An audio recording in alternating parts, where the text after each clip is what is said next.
នៅលើโลกនេះគ្មានអ្វីបានមកដោយស្រួលទេក្រៅពីភ្លៀងគ្មានអ្វីធ្លាក់មកពីលើមេឃដោយឯងទេបើញើសយើងមិនស្រក់ដល់ដីកុំរំពឹងថាមានបានស្រាប់ឲ្យសោះអ្នកសាកមើលទៅជុំវិញខ្លួនឯងហើយសួរខ្លួនឯងបន្តិចមើលបើសិនជាយើងមិនប្រឹងតើយើងអាចទៅរំពឹងអ្នកណាបានហើយរំពឹងគេបានយូរប៉ុណ្ណា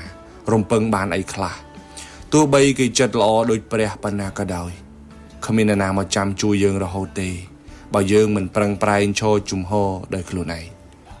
យើងប្រឹងប្រែងស្ទើរកន្លះជីវិតទៅហើយប្រឹងប្រែងបន្តទៀតក៏មិនអីដែរយើងលំបាកប៉ុណ្ណឹង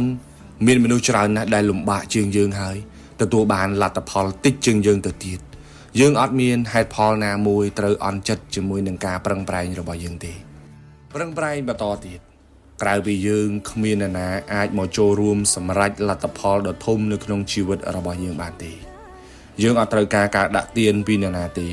តែយើងត្រូវការឲ្យគេទទួលស្គាល់ពីលទ្ធផលនៃការខិតខំប្រឹងប្រែងរបស់យើង